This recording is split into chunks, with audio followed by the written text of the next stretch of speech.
Listo. ¿Qué tal? Buenos días con todos. Compartir pantalla.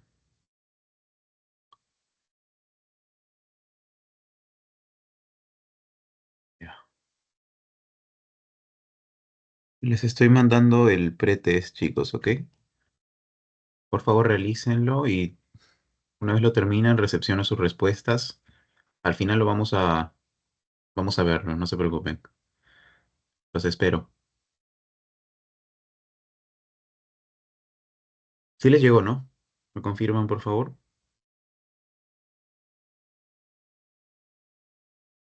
Sí, Diego. Ya, genial. Ya, espero sus respuestas. Debo tener tres y comenzamos a hacer la sesión, ¿ok?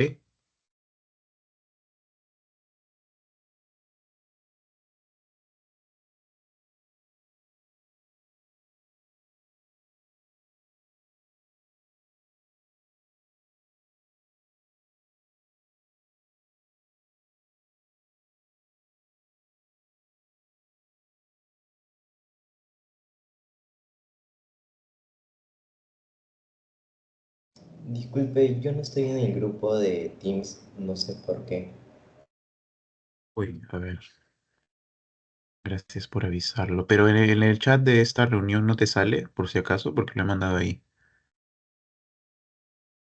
En el chat de WhatsApp, No, en el chat de este, de esta reunión de Teams. ¿No sale ahí? no, no me sale, disculpe. Ya, entonces lo voy a mandar por el WhatsApp, ¿ok? Gracias. Genial, gracias por avisarme.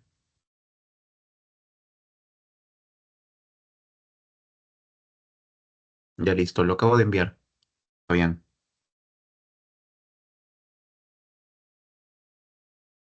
Gracias, ya entré ya. Ya, genial, gracias.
Ya tengo tres respuestas, chicos.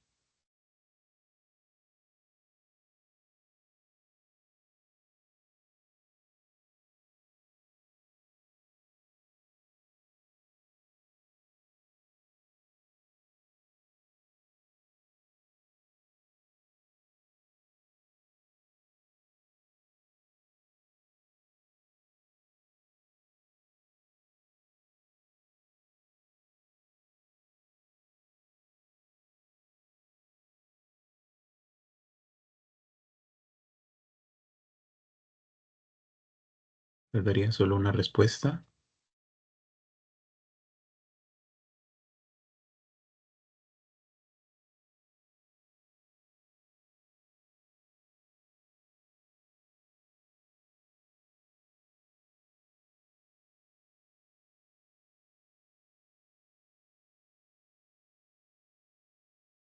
Creo que podemos ir avanzando, chicos. Voy a compartir pantalla. Por favor, confírmenme si lo pueden ver. Chicos, ¿se puede ver la pantalla? Sí se ve. Genial. Bien. En esta oportunidad vamos a ver la sesión 10, ¿no? La asesoría número 10, que va a tratar sobre los nemátodos intestinales y tisulares, ¿no? Se pueden dividir en esos dos grupos. Ya hemos visto los otros grupos del mintos, ¿no? Como vienen a ser los platelmintos, dentro de los cuales encontramos tanto los cestos y los tremátodos. Ya los hemos estudiado, sin embargo, vamos a retocarlo uno que otro dato en esta sesión. Pero lo que más nos va a concernir en esto va a ser los nemátodos, que van a ser los llamados gusanos, ¿no? Porque van a ser cilíndricos, van a ser largos, en algunos casos van a ser demasiado grandes, vamos a ver, y que van a realizar el ciclo de los, ¿no? Vamos a verlo también en qué consiste este ciclo de los. ¿Van a ser todos acaso o no van a ser? Vamos a ver también de que algunos pueden penetrar la piel, o sea, tienen diferentes vías de infección y métodos de transmisión y mecanismos de transmisión, ¿no? Bien, en principio, estos van a ser los parásitos que vamos a ver, en principio el Toxocara, ¿no? El Toxocara canis, que es el causante de la larva migrans visceral, por ejemplo, ¿no? O el Ankylostoma brasilensis, que puede hacer el ciclo de los, ¿no? Que puede hacer el ciclo de los y que este puede entrar vía percutánea, puede no solo entrar por las heridas abiertas, sino por la piel, ¿no? Porque tiene la capacidad de romper las colagenasas, las elastasas, ¿no? Y penetrar y llegar hacia los vasos sanguíneos. Pero también tenemos a la Trichinella spiralis, ¿no? Por la forma de espiral que tiene, que esto se considera una enfermedad zoonótica porque nos lo vamos a contagiar por el consumo de carne de cerdo contaminada con las larvas de Trichinella spiralis, ¿no? Vamos a ver qué afectaciones puede traer, ¿no? Afectaciones a nivel del sistema nervioso central, a nivel del músculo estriado o esquelético. Luego tenemos las filarias. Las filarias es un caso interesante, ¿no? Porque dependiendo de la especie puede causar distintas manifestaciones clínicas, ¿no? Puede causar lo que se le conoce como el linfedema, ¿no? Que es un edema, un aumento de volumen de más que nada contenido linfático, por eso le consideran un edema duro que no deja fobia, por ejemplo. Puede causar en casos extremos la elefantiasis también, ¿no? Les animo a buscar imágenes, también lo tenemos, lo vamos a ver al final de la clase. Pero ¿de qué es una elefantiasis? ¿No? Es bastante interesante. Se le considera también el nemátodo de la cucaracha, ¿no? Porque la cucaracha va a ser quien se va a desarrollar más. Pero también tenemos otros parásitos como el Ascaris, el Trichura, el Ankylostoma duodenal, en este caso el Necator americanus, el Strongyloides stercoralis y finalmente el Anisakis. El Ascaris lumbricoides a la cabeza de los nemátodos porque va a ser el más grande y va a ser el que nosotros vamos a estudiar más a detalle, porque incluso puede causar problemas de obstrucción intestinal, puede meterse hacia los canalículos biliares y poder obstruirlos también. El Trichuris trichura, por la forma de látigo, ¿no? Que tiene a nivel distal, como vemos acá, es capaz de producir un prolapso rectal a nivel de los niños, por ejemplo. El Enterobius vermicularis, el que causa una picazón, un prurito a nivel anal, por ejemplo, y puede causar clínica que nos pueda confundir con una apendicitis aguda, dolor en flanco derecho, ¿no? Por ejemplo, ¿no? Que puede tener rebote positivo, Bloomberg positivo, McBurney positivo, el anquilostoma duodenale también, que también puede entrar vía percutánea, ¿no? Y puede, chupar la sangre, que en este caso va a ser el hospedero infectado, chupa la sangre, al igual que el Necator americanos, van a tener diferencia entre los dos, pero los dos van a ser anquilostomidios, ¿ok? Van a tener diferencias, pero básicamente como chupan la sangre, pues le dejan sin sangre al hospedero, ¿no? Al hospedero que viene a ser el humano y puede causar anemia. El Strongyloides stercoralis, ya lo han escuchado seguramente, ¿no? Que viene a ser un parásito oportunista, en especial a los pacientes VIH positivos, ¿no? Más aún en etapa SIDA. Es oportunista, también hace el ciclo de los, puede causar el pulmón sibilante, que lo vamos a ver también después. Y finalmente el anisakis, que el anisakis vamos a ver que nosotros, o sea, nosotros no vamos a desarrollar ningún estadio del anisakis. Y si no desarrollamos ningún estadio del anisakis, no vamos a ser hospedero definitivo y mucho menos intermediario. Vamos a ver qué vamos a ser considerado nosotros, ¿no? Vayan pensando, ¿no? Que puede encontrarse más que nada en los peces, ¿no? Y se han visto casos, por ejemplo, de anisakis vistos a nivel de los atunes, ¿no? Enlatados, que obviamente es motivo de poder cambiarlo, ¿no? Porque el anisakis también puede causar cuadros graves, ¿no? Bien, esto es a modo de introducción. Y en cuanto a las generalidades, vamos a retocar nuevamente, ¿no? Este cuadro bastante interesante, ¿no? Ya hemos visto los protozoarios unicelulares, los coccidios intestinales, el Balantidium coli, que es el ciliado intestinal, las amebas de vida libre, los coccidios intestinales, etcétera, ¿no? Pero por otro lado tenemos a los metazoos que van a ser pluricelulares, ¿no? Artrópodos, que los vamos a ver después, no se olviden, y los helmintos. Como les mencionaba, a todos los aplanados o platelmintos ya los hemos visto, a los tremátodos y a los céstodos. Los céstodos a la cabeza la tenia solium y la tenia saginata, recuerden, y los tremátodos a la cabeza la fasciola hepática, a la cabeza la fasciola hepática. ¿Qué los va a diferenciar a cada uno de los dos?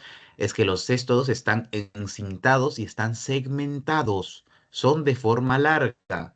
Por otro lado, los tremátodos no están encintados ni tampoco están segmentados, pero tienen forma de hoja, en su gran mayoría, porque recuerden que hay un rebelde en este grupo que se le denomina chistosoma, ¿no? SPP, porque no va a cumplir con la mayoría de características que tienen los trematos, ¿no? Los trematodos van a ser, por ejemplo, hermafroditas, no va a existir macho y hembra, pero este chistosoma sí tiene dimorfismo sexual, ¿no? Tiene macho y hembra. Los tremátodos adultos tienen forma de hoja, este chistosoma no, tiene forma alargada. Los tremátodos normales o los clásicos tienen un ciclo biológico asexual, pero no, los tremátodos como el chistosoma tiene ciclo sexual. Vemos que el chistosoma va a ser la variación o el rebelde de este grupo, ¿no? Y luego por otro lado tenemos a los nemátodos, que van a ser los gusanos en forma de cilindro, como vemos acá, que van a ser muy macroscópicos, en este caso los vamos a poder ver, y a la cabeza tenemos al Ascaris lumbricoides, que es el nemátodo más grande, chicos. El nemátodo más grande. Y es importante que ustedes lo sepan, porque también se han visto casos de este Ascaris lumbricoides que como es demasiado grande y incluso las larvas también pueden llegar a ser grandes, la persona, en especial los niños, puede eliminar las larvas por el esputo. Cuando tose, cuando el ciclo de los, vamos a ver después, llega al pulmón y como las larvas son grandes, el paciente, el niño, al poder escupir o poder toser, pues bota las larvas. Bota las larvas. Y se han visto casos. Se han visto casos. ¿Qué tenemos respecto a los nemátodos? Que algunos son parásitos estrictos, es decir, que necesitan del ser humano, y otros son de vida libre, como por ejemplo el Strongyloides stercoralis. Puede realizar su ciclo de vida en el aire libre, en la tierra. Algunos van a necesitar, por ejemplo, la tierra y se van a considerar geohelmintos. Geohelmintos. Vamos a ver cuál es la mnemotecnia después, ¿no? Para ver quiénes son geohelmintos. Tienen cuerpo cilindro y no están segmentados como sí lo están los céstodos. He ahí la diferencia. Por eso se dividen en dos grupos, ¿no? Presentan dimorfismo sexual, es decir, tienen macho y hembra. Es decir, su ciclo es sexual. Es decir, necesita haber fecundación.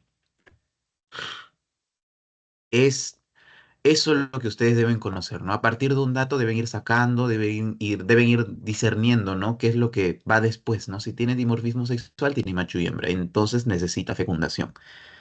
Cosa que no sucede en los tremátodos, salvo el chistosoma, y cosa que no sucede en los céstodos. ¿Qué más tenemos? Tienen un sistema digestivo y un complejo cordón nervioso. O sea, son más que nada organismos primitivos. Para tener un complejo cordón nervioso son muy primitivos. No tienen sistema circulatorio, ¿no? Porque son gusanos, no tienen sistema circulatorio. Y pues existe la posibilidad de que hayan geohelmintos, ¿ok? Los geohelmintos, como les mencionaba, van a ser aquellos que necesitan de la tierra para que sus huevos puedan madurar. Puedan madurar. Y entonces, ¿cuáles son los geohelmintos? ¿No? Siempre nos vamos a acordar de de su amiga, ¿no? Siempre decía así yo, cuando estaba en cuarto o sea, en cuarto ciclo, ¿no? De su amiga. ¿Por qué? Porque la mnemotecnia es santa, ¿no? La mnemotecnia es santa, pero también pueden utilizar Satán, por ejemplo, es lo mismo, ¿no? Es que sería estrongiloides, anquilostoma duodenale, trichuris trichura, ¿ok? Necator americanos y también el Ascaris lumbricoides. Esos vienen a ser los cinco. Lo vamos a ver después también, no se preocupen, pero para que vayan teniendo una idea, esos van a ser los geohelmintos. Y como les menciono, ¿no? Ascaris lumbricoides necesitan del suelo, de la tierra para desarrollar su forma infectante. No van a ser los únicos. También hay tres más que les acabo de mencionar. Y pues, ya, ahí se completó. El Necator americanus es el Anquilostoma duodenale y el Strongyloides, que también necesitan del suelo, ¿no? Que también necesitan del suelo. En este caso, la diferencia, todos son geolmintos, ¿no? Pero la diferencia es que los huevos necesitan del suelo para desarrollar la forma infectante, tanto en Ascaris y en Trichura. Pero en el resto necesitan del suelo para que eclosionen las larvas dentro, ¿no? Y luego esta viene a ser el, la mnemotecnia para recordar lo que es el ciclo de los. El ciclo de los, que vamos a ver que va a empezar desde que nosotros ingerimos, ¿no? Accidentalmente o no, los huevos, ¿no? En una superficie contaminada, en alimento contaminado, en agua contaminada. Cómo de alguna forma llega al intestino, luego va a llegar al pulmón y finalmente regresa al intestino. Ese es el ciclo de los. Lo vamos a ver más a detalle después, no se preocupen, pero todos los que producen ciclo de los hacen el síndrome de Loeffler. ¿Qué es el síndrome de Loeffler? Viene a ser la colección eosinofílica, o sea, un montón de eosinófilos a nivel del parénquima pulmonar. ¿Y qué hace el síndrome de Loeffler? El pulmón sibilante, ¿no? Eso se ve más que nada en los niños. Se ve más que nada en los niños. Pueden toser sangre, por ejemplo, estos niños. Pueden, como dice sibilante, pues al examen físico se le encuentran sibilancias, ¿no? En algunos casos ronquidos también. ¿Y quiénes lo van a desarrollar? El ANAS o el NASA. A de Ascaris, N de Necator, A de Ancylostoma duodenale, no de Brasilensis, no se olviden, y S de Strongyloides. Esos van a ser los únicos. Vemos que los geohelmintos son los mismos que hacen el ciclo de los, sin embargo, le agregan el trichuris trichura. Por eso, la mnemotecnia para ver quiénes hacen el ciclo de los es ANAS o NASA. Y la mnemotecnia para ver quiénes son los geohelmintos es Santa o Satán. Esa es la mnemotecnia, ¿no? Bien. ¿Alguna duda hasta ahí, chicos? Esas son las generalidades.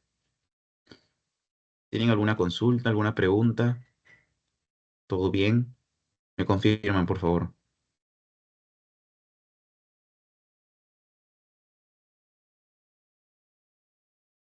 ¿Está todo en orden, chicos, entonces?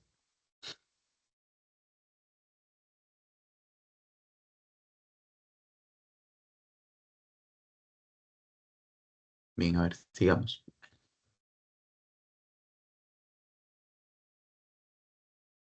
Bien, ahora vamos a ver el ciclo de los. Vamos a ver el ciclo de los. Recuerden que yo les mencionaba que, a ver, voy a hacer zoom, un momento, no sale, ya, no importa. Yo les mencionaba que el ser humano va a consumir los huevos en comida contaminada, en agua contaminada, o en la misma tierra que ya eclosionaron, porque recuerden que hay geohelmintos, ¿no? Que ya eclosionaron las larvas, etcétera. Pues va a consumir accidentalmente estos huevos. Van a llegar, obviamente, van a pasar todo el tracto gastrointestinal y van a llegar a los intestinos para que puedan ser absorbidos. Es decir, van a ser capaces de penetrar la mucosa y llegar a los vasos sanguíneos, estas larvas, ¿no? Bueno, estos huevos. Y cuando llegan a los vasos sanguíneos tienen que pasar por la circulación. ¿Y por dónde van primero? Van por la circulación mesentérica hasta la vena porta, para que llegue al hígado y luego posteriormente llegue a las venas cavas, a la vena cava inferior principalmente. ¿Y dónde desemboca esta vena cava inferior? En la aurícula derecha del corazón. La aurícula derecha pasa al ventrículo derecho y mediante la arteria pulmonar, que es la que sale desde este ventrículo derecho, llega al pulmón. Y una vez que llega al pulmón se forman las larvas. Se forman las larvas, ¿ok? Y son estas larvas que dependiendo de qué tan grandes sean como el Ascaris lumbricoides, cuando la persona tose demasiado, expectora demasiado, pueden salir las larvas de gran tamaño que tiene Ascaris. ¿No? Pueden salir. Pero no solo eso, sino que en los otros, que son un poco más pequeños, estas larvas se pueden ver en una muestra microscópica, de esputo más que nada. Ustedes le piden a una persona que sospechan de un parásito que hace ciclo de los, le sacan la muestra de esputo, lo miran y ven las larvas. Ven las larvas. ¿Y qué es lo que pasa después? La persona expectora estas larvas, ¿no? Está expectorando, expectorando, pero hay algunas ocasiones de que accidentalmente se consume o se traga la expectoración, se traga el esputo. Y si se traga el esputo, se está tragando las larvas. Estas larvas van a llegar al tracto gastrointestinal, van a llegar al intestino, ¿no? Y van a convertirse en adultos. Van a convertirse en adultos. Entonces, hemos empezado vía oral y hemos terminado vía oral, pero en su paso hemos ido hacia el pulmón y hemos hecho el síndrome de Loeffler. Cuando está a este nivel, como los helmintos atraen gran cantidad de eosinófilos, porque recuerden que los eosinófilos son llamados ante la invasión parasitaria, ante la infección parasitaria, el pulmón se llena de eosinófilos y ese es el síndrome de Loeffler, es el pulmón sibilante. El paciente, como les digo, tose las larvas y accidentalmente se lo traga y los adultos son los que se van a formar en el sistema gastrointestinal. Ese es el ciclo de los.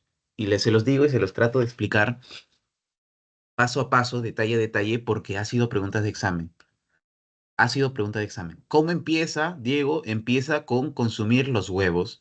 Vamos a ver cuáles van a ser los factores de riesgo para consumir los huevos, ¿no? ¿Cuáles van a ser? Pero una vez nosotros lo consumimos, llega a nuestro intestino y penetra la mucosa intestinal para llegar a los vasos sanguíneos. Y cuando llega a los vasos sanguíneos, a partir de la circulación mesentérica, llega la vena porta. Y la vena porta va hacia el hígado. Sigan el cursor, chicos. Va hacia el hígado. Y vamos a ver que va a traspasar numerosas cantidades de capilares para luego salir por la vena cava inferior. Sale por la vena cava inferior, ¿ok? Sale por la vena cava inferior y va a retornar toda la sangre hacia el corazón derecho, porque tanto la vena cava inferior como la vena cava superior, recuerden, desembocan en la aurícula derecha. Desembocan en la aurícula derecha. Aún son huevos, chicos, no se confundan, aún son huevos. Los huevos llegan a la aurícula derecha por ciclo cardíaco normal, pasan al ventrículo derecho y nuevamente por ciclo cardíaco normal, a partir del ventrículo derecho y la arteria pulmonar, pues va a ser eyectado o va a ser expulsado hacia los pulmones, hacia los capilares pulmonares. Y es a este nivel que las larvas se van a formar y pueden romper parte del parénquima pulmonar para llegar a la luz bronquial y poder ser expectorados en la tos, dependiendo qué tan grandes sean, como el Ascaris, que obviamente lo va a romper. Obviamente, pues el paciente va a tener más gravedad de esa expulsión de sangre con la tos o hemoptisis, que es lo mismo, ¿no? Y una vez se forman las larvas, el paciente tose y accidentalmente vuelve a deglutir, ¿no? Deglute la expectoración, pues va a pasar esta larva, porque ya estamos en larva, ¿no? Nuevamente por el tracto gastrointestinal, pasa por el esófago, el estómago, llega al intestino, y es a nivel del intestino que se forman los adultos, que hay macho y hembra, que hay fecundación y es a partir de las heces del ser humano, que se considera en este caso hospedero definitivo, que van a salir los huevos, que van a salir los huevos. Ese es el ciclo de los. Y el síndrome de Loeffler, como les mencionaba, es la acumulación excesiva, ¿no? La eosinofilia a nivel del parénquima pulmonar. Ese es el síndrome de Loeffler, con la consiguiente clínica que puede traer, ¿no? Como el pulmón sibilante, como les mencionaba. Y ahora, este viene a ser los parásitos que lo hacen, ¿no? Recuerden, la A siempre va de Ascaris, la N va de Necator, la A va de Anquilostoma, pero recuerden que es Anquilostoma duodenale, no Anquilostoma brasilensis. Los vamos a ver los dos, sí, pero no son los mismos.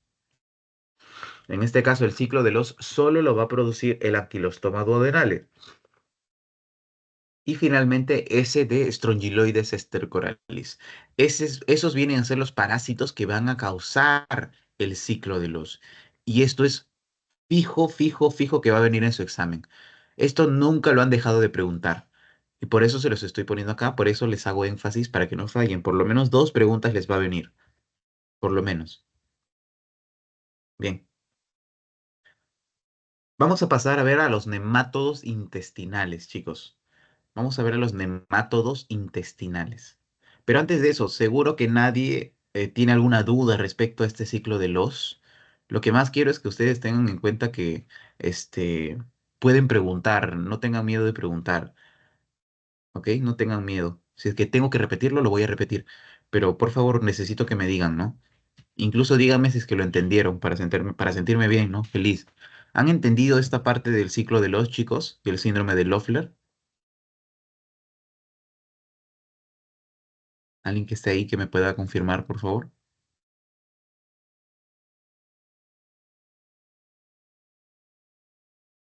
Sí se entendió. Genial, listo, gracias. Bien, los nemátodos intestinales, ¿no? En principio, el Ascaris lumbricoides a la cabeza, el nemátodo que va a la cabeza, ¿no? El más característico, el Ascaris lumbricoides, porque tiene gran prevalencia y es el de mayor tamaño, no se olviden que es el de mayor tamaño. Ahora, por las heces se puede eliminar todos estos tipos, ¿no? De huevo, ¿no? Tanto el huevo fértil que tiene tres membranas, ¿no? Y dos internas y y una lisa perdón, dos internas lisas y una externa o mamelonada irregular. Y este es el infértil, donde no existen mamelones. Perdón, existen mamelones más prominentes, como vemos acá, ¿no? Los, este, la membrana externa es más prominente, los mamelones, pero en este caso, como es infértil, no se desarrolla la larva, no se desarrolla la larva, y eso que lo tienen que tener claro. ¿Y qué es el huevo decorticado? El que se va a ver de esta forma, ¿no? Que se va a ver de esta forma. Tiene dos membranas internas, ¿no? Pero no tiene la capa externa mamelonada que pueden tener el huevo fértil y el huevo infértil. No tienen la capa externa mamelonada, pero pueden ser fértiles. Entonces, Diego, ¿qué es lo que debemos sacar de esta partecita? Es que tanto el huevo fértil como el decorticado pueden llegar a desarrollar la larva y convertirse en fértiles, ¿no? Pueden ser fértiles, pueden ser infectantes. Pero por otro lado tenemos el huevo infértil que va a salir también por las heces, pero que no va a desarrollar la larva, es infértil. Ahí no hay pierde. ¿Qué más tenemos? De que la hembra es más ancha y más larga. La hembra va a ser más larga, básicamente, ¿no? Y va a tener sus dos extremos puntiagudos, como vemos acá, tanto proximal y distalmente. Y el macho es más pequeño, con un extremo encorvado, como vemos acá, que es el considerado espícula, ¿no? Que es más que nada el que va a ser el encargado para poder copular, ¿no? Para poder hacer la fecundación a la hembra. Y tiene tres labios para fijarse a nivel intestinal, ¿no? Una vez ya que es adulto. Esta es la diferencia que podemos encontrar en los estadios de Ascaris lumbricoides. No vamos a ver la larva, ¿no? Porque no es lo que vamos a ver usualmente, pero sí es importante tener el huevo, ¿no? Así a consideración, ¿no? Tanto el fértil, infértil y el decorticado. Los tres pueden salir por las heces, recuerden, pero los únicos que desarrolla la larva es el decorticado y el fértil. El infértil, pues no, no desarrolla la larva. Bien. Este viene a ser el ciclo biológico de Ascaris lumbricoides. ¿Ok? En principio, recuerden, ¿no? La ingestión, o sea, vamos a tener que ingerir los huevos embrionados a nivel oral. Entonces, la vía de infección es oral y el mecanismo es vía, comidas o agua contaminada, ¿no? Pero el huevo ya tiene que haber sido larvado, ya tiene que haber sido embrionado. Y recuerden que Ascaris es un geohelminto. Previamente, el huevo expulsado por las heces de un hospedero definitivo como el ser humano necesita de la tierra para poder tanto el huevo fértil como el huevo decorticado desarrollar la larva y convertirse en infectantes, pues, ¿no? Como vemos acá, necesita 3 semanas en tierra para convertirse en huevo embrionado. Bueno, este huevo embrionado nosotros lo ingerimos y pues se va a desarrollar todo lo que les menciono, ¿no? El ciclo de Loss, ¿no? Que puede causar el síndrome de Loeffler. Básicamente ya se los he mencionado, no les voy a torturar mucho con esto, pero el ciclo de los es eso. Y este Ascaris lumbricoides va a desarrollarlo. ¿Qué más? Eso es lo que vamos a encontrar a nivel de las heces, ¿no? El huevo fértil, el no fértil también, y también no se olviden del mamelonado, ¿no? Perdón, el no mamelonado que viene a ser el decorticado. Y pues en los hospederos definitivos va a ser el ser humano y el estadio infectivo va a ser el huevo embrionado, ¿no? El huevo embrionado. ¿Y cuál van a ser los diagnósticos? El huevo fértil e infértil y también el decorticado, no se olviden. Bien, cuando hablamos de la patogenia, recuerden que el parásito es muy grande. Y como el parásito es demasiado grande, puede romper capilares y alvéolos, porque los capilares y los alvéolos son la forma más pequeña tanto de vasos sanguíneos, ¿no? Los capilares, como de partes de la vía aérea. Partes de la vía aérea. Entonces, rompe los capilares, rompe los alvéolos por la grandeza que puede tener las larvas a este nivel, ¿no? Y puede causar la hemoptisis, la expulsión mediante la tos de sangre. Pero no solo eso, sino también la hemorragia y puede causar la inflamación, especialmente de eosinófilos y causar el síndrome de Loeffler. Y causar el síndrome de Loeffler. Ahora, a nivel de la mucosa intestinal, puede causar irritación, sí, obviamente.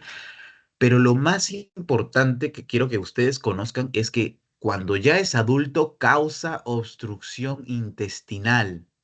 Causa obstrucción intestinal. Entonces, el Ascaris lumbricoides siempre es una gran causa de esta patología, de la obstrucción intestinal. ¿Y qué es lo que va a causar también en algunos lugares que se va a colar, por ejemplo, a través de las vías biliares? A nivel del hígado produce los granulomas, ¿no? Que vamos a ver cuáles van a ser sus partes del granuloma, ¿no? La corona de linfocitos, células epitelioides, el germen como tal, ¿no? Los macrófagos y los lugares aledaños que tenemos a las vías biliares, ¿no? Que puede causar síndromes ictéricos. El paciente se vuelve amarillo si obstruye la salida de las vías biliares, por ejemplo. Puede pasar al peritoneo y puede llegar al apéndice también, causar una apendicitis, ¿no? Y pueda causar una confusión en el diagnóstico también. Esta viene a ser una extracción quirúrgica de Ascaris lumbricoides, de una ascariasis masiva, ¿no? A nivel del intestino delgado que ha causado esta obstrucción intestinal en el paciente. Recuerden que la obstrucción intestinal es una emergencia médica, no es una urgencia, es una emergencia médica. El paciente tiene que entrar directamente a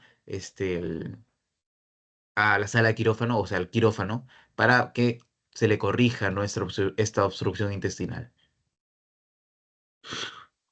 Y como les menciono, esta viene a ser histológicamente el granuloma que se puede formar a nivel del hígado, ¿no? No se olviden de la corona de linfocitos, del germen que va a ir al medio, o también se le denomina necrosis grasa, no, necrosis casiosa, perdón, la necrosis casiosa, blanca como el queso, como dicen algunos. Las células epitelioides que vienen a ser más que nada los macrófagos, ¿no? Los macrófagos que han sido diferenciados y pues entre ellas se ve, por ejemplo, unos puntos más grandes que si es que le damos más zoom todavía, ¿no? Vamos a ver que son células gigantes, ¿no? Que van a tener múltiples núcleos, que se le denomina células de Langerhans o multinucleadas. Eso ha estado en el libro, si no me equivoco. Por eso se los pongo.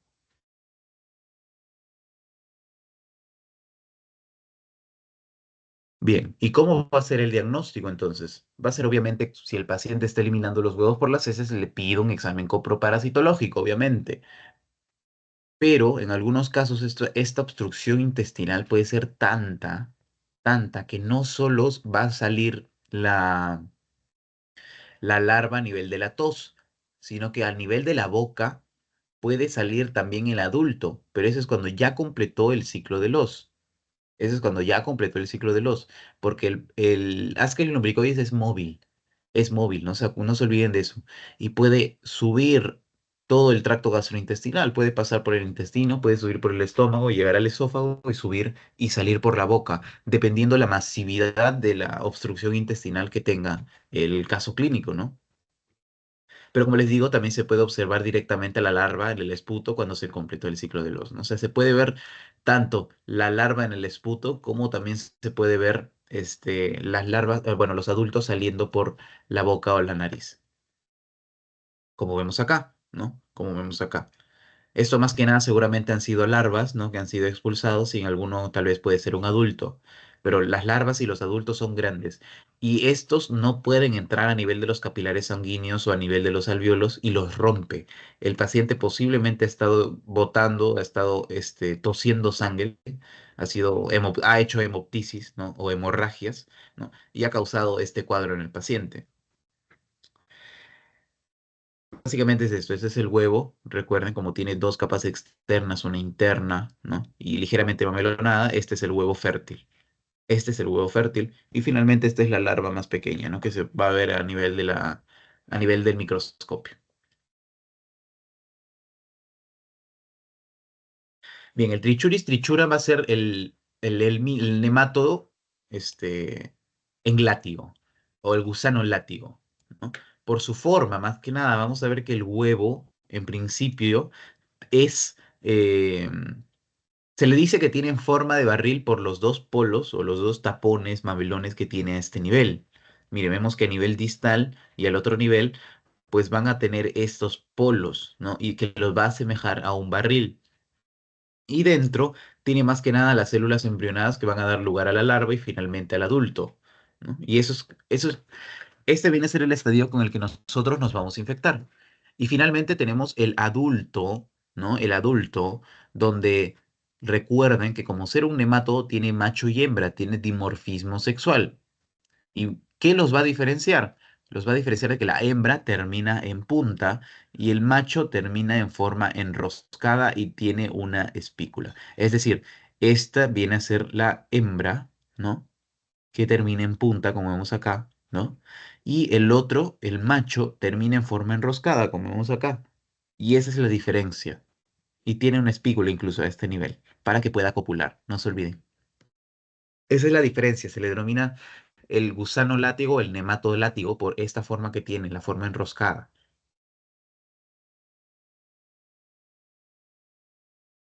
Y este es el ciclo biológico, también es un poco más de lo mismo, no se olviden, pero acá el dato interesante es de que cada hembra puede producir de 3.000 a 20.000 huevos por día. De 3.000 a 20.000 huevos por día.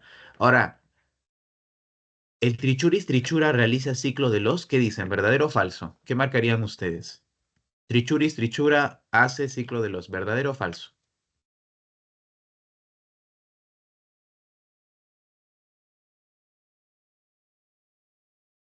Vamos, láncense. ¿Trichuris trichura hace o no el ciclo de los? ¿Qué dicen?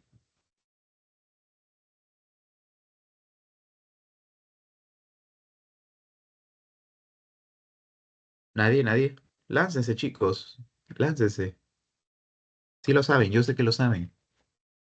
¿O no están ahí? No, Claro, no realiza el ciclo de los. No tengan miedo, no realiza. Yo sé que lo saben. Los únicos que realizan ciclo de los, recuerden, la A de Ascaris, pero estamos en Trichura, la N de Necator, la A de Ankylostoma duodenale y la S de Strongyloides. No más, solo esos cuatro. Pero si yo les digo Trichuris trichura es un geohelminto, ¿qué dirían ustedes? no, no son de los parásitos que lo hacen. Un geohelminto. ¿El trichuris es o no un geohelminto? Ya sabemos que no hace el ciclo de los, ¿no? Pero ¿es o no un geohelminto? ¿Necesita de la tierra para eclosionar las larvas? ¿Qué dicen, chicos? Sí, Exacto, exacto. Bien, ahí no se pueden confundir, recuerden, ¿no? Cuando hablamos de los que hacen el ciclo de los, son cuatro, y la mnemotecnia, lo que mejor se me resulta a mí es NASA, que ya se los dije. Y cada vez que me preguntan sobre geoelmintos, yo les digo siempre a los asesorados, incluso el ciclo pasado les decía, acuérdense siempre de su amiga. ¿Por qué?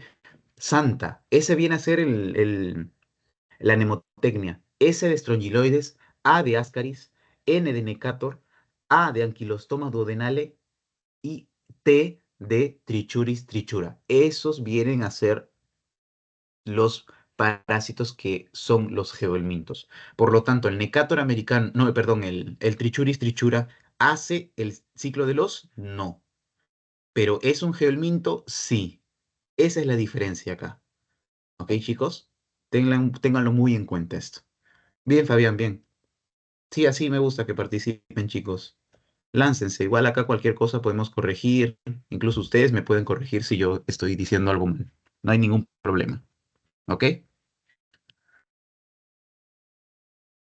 Bien, pero básicamente lo que vemos acá es que la hembra tiene una gran capacidad de producir huevos, de 3.000 a 20.000 huevos por día, ¿no? Y vamos a ver también de que el huevo larvado va a ser el estadio infectante y nosotros vamos a eliminar los huevos no embrionados porque necesitan la tierra para embrionar, no se olviden. Que recuerden, ¿no? Los dos polos, va a tener unos mamelones, ¿no? Más que nada, que los va a asemejar a un huevo en forma de barril. Esa es el término clave, el huevo en forma de barril, acuérdense siempre de trichura. Hospero definitivo nuevamente es el ser humano y el infectivo nuevamente es el huevo larvado para que el diagnóstico sea el no larvado o embrionado porque necesita de la tierra para embrionar. ¿Dónde va a ser el hábitat en este caso de este nemato? Viene a ser el colon, viene a ser el colon, ¿no? Tanto el ciego y el colon ascendente pertenecen al colon, porque el colon abarca desde el colon ascendente, ¿no? Una vez pasando la válvula ileocecal, ¿no? Hasta llegar al ano, ¿no? Todo eso es el colon. Sin embargo, donde más se desarrolla es en el ciego y en el colon ascendente. Ojo con esto. Y ahora, el paciente va a tener unas tantas ganas de defecar, va a tener tantas ganas de defecar, que en niños, más que nada, pues puede causar lo que se conoce como prolapso rectal. El recto sale, el recto prolapsa. Y eso también es emergencia médica. No se olviden, ¿ok? El recto puede prolapsar. Eso es clásico de trichuris trichura. Ahí no se pueden confundir porque otros no lo va a causar. Cuando hablamos de la patogenia, como les mencionaba, puede ser asintomática y sintomática dependiendo de la carga parasitaria. A más carga parasitaria van a aparecer síntomas. Ahí sí cumple ese enunciado, pero no siempre porque recuerden que hay parásitos que son comensales, que no causan daño al ser humano. En el colon, ¿qué va a causar? Va a ulcerar la mucosa, ¿no? Y van a causar problemas de hemorragia digestiva baja, porque estamos a nivel del colon. Recuerden que cuando consideramos una hemorragia digestiva alta es porque estamos por encima del ángulo de Treitz, es decir, por el duodeno hacia arriba. El duodeno tiene cuatro porciones, o sea, de la cuarta porción del duodeno hasta la boca.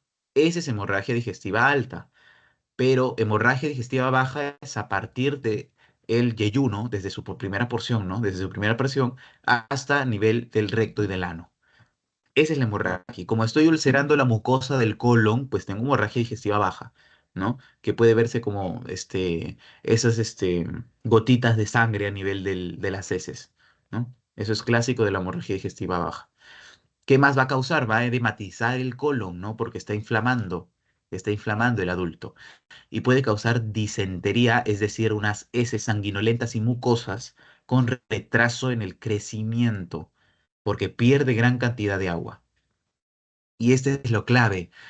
Hace prolapso rectal. Hace prolapso rectal cuando la infección ya es crónica.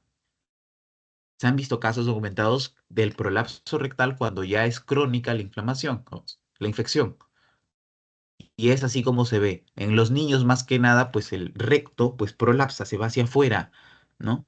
Se va hacia afuera. Y esto tiene que ser corregido quirúrgicamente. No hay o masaje milagroso o fármaco milagroso que pueda devolver eso a ese lugar. No. Mediante cirugía tiene que ser corregido. ¿Y cuál va a ser el diagnóstico? Va a ser directamente por la observación de los huevos en las heces. Porque recuerden que el adulto se desarrolla acá y nosotros eliminamos los huevos no embrionados en forma de barril y con dos polos, no se olviden de eso, en las heces. Bien, vamos a hablar de Enterobius vermicularis. Recuerden que este parásito no hace el ciclo de los ni tampoco es un geohelminto. O sea, ninguno de los dos no cumple el Enterobius vermicularis. Y acá acuérdense de Mickey Mouse, ¿no? Porque él dice Ochurus, ¿sí o no? El Enterobius vermicularis se le conoce como Oxyuros. Se le conoce como Oxyuros. Y se le va a llamar también el único helminto que se transmite boca a ano. ¿Cuál va a ser su peculiaridad? Vamos a ver después, ¿no? Por ejemplo, que la hembra sale hacia el nivel perianal a dejar sus huevos. Eso es parte de su ciclo biológico y vamos a verlo después. ¿Cómo va a ser el huevo en este caso? Lo que los va a diferenciar de otros huevos va a ser que tiene una cara plana y tiene otra convexa. Plana, convexa, como vemos en la imagen. Plana y esta es más convexa. Plana y más convexa. Y obviamente que es traslúcido, ¿no? Es traslúcido, es más que nada blanco, transparente. Y es así como lo vamos a ver en las prácticas, que tiene una cara plana y tiene la otra cara convexa. ¿Y cómo va a ser el adulto en este caso? Puede poseer dos aletas cefálicas laterales convexas. Sin embargo, esto no se va a ver macroscópicamente, o posiblemente sí, pero más difícil. ¿Cómo se van a ver estas dos aletas cefálicas laterales? Mediante un corte histológico, que en este caso no lo tenemos, pero van a ser más que nada como que unos triangulitos que van a ser lateralizados y así nada más. Esa viene a ser las aletas cefálicas que se van a ver en cortes histológicos. ¿Cómo va a ser la hembra en este caso? Va a ser más recta y coloca huevos en la zona perianal. Y el macho, bueno, este viene a ser la hembra, ¿no? Y el macho pues va a tener una región caudal encorvada, ¿no? Espiculada. Que la espícula siempre deben de asociarla para que realice la copulación, ¿no? La copulación. Ese es el ciclo biológico. Lo importante acá, porque recuerden, ¿no? Vamos, o sea, más que nada es que no va a realizar el ciclo de los, o cuidado con eso, no realiza el ciclo de los, y como tampoco es un geohelminto, nosotros eliminamos los huevos, este, por las heces, ¿no? O sea, eliminamos los huevos por las heces, y tranquilamente en cualquier superficie estos huevos pueden madurar y pueden contagiar al ser humano o a otro ser humano. Esa sí, esa es la diferencia. Los huevos larvados van a ser ingeridos por el ser humano para nosotros contagiarnos, no de oxuriasis en ese caso. Y pues la hembra migra a la región perianal durante la noche para ovipositar, para dejar sus huevos. Esto es algo bastante interesante y es en base a esto que se creó el método diagnóstico titulado como método de Graham.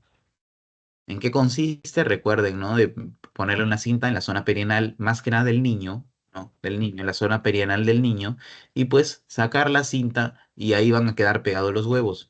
Luego esa cinta lo pegamos en el microscopio, la sacamos para que queden pegados en perdón, la lámina portaobjetos, para que queden pegados ahí. Y finalmente esa es la lámina que vamos a ver bajo el microscopio.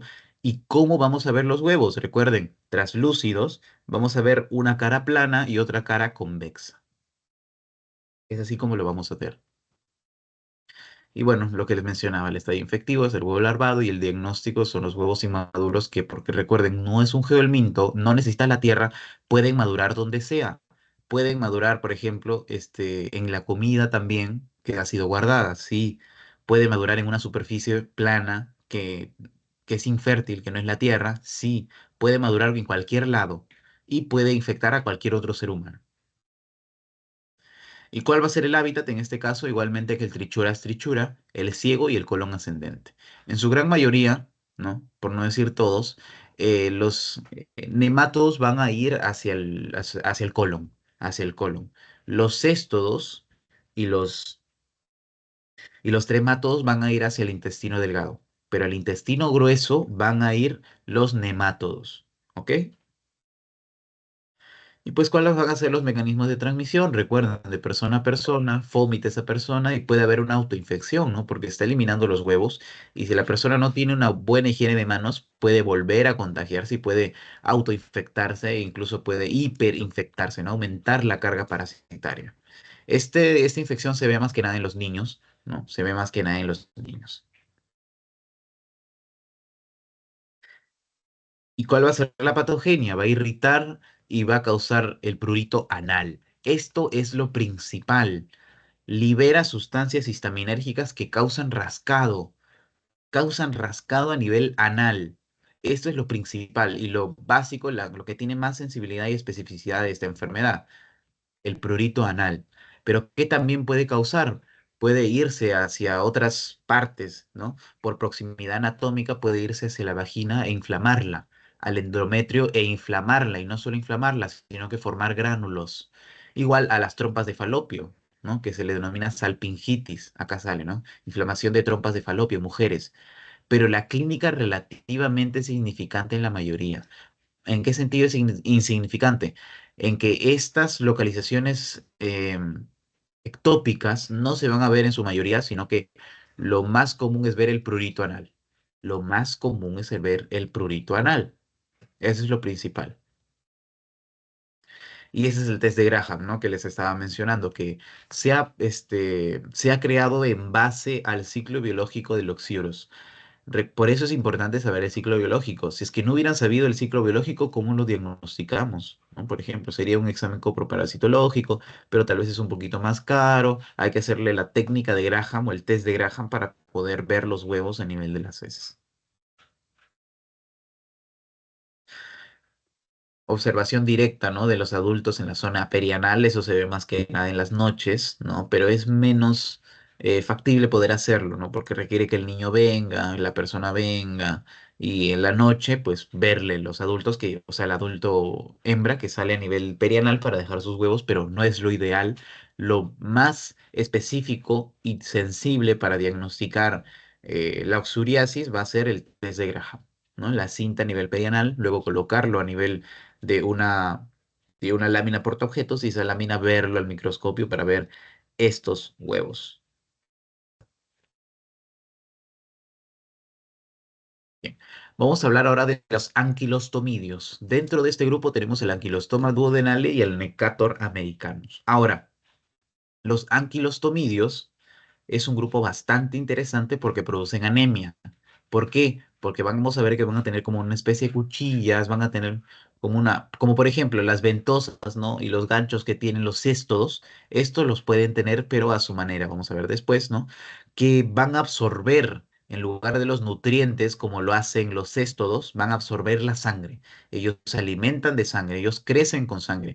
Y además recuerden que ambos van a realizar el ciclo de los y ambos van a ser geohelmintos, recuerden. Y estas vienen a ser las diferencias, ¿no? Como les menciono, la anquilostoma duodenale tiene una cápsula bucal con 4 dientes, ¿no? Uno, dos, tres y cuatro.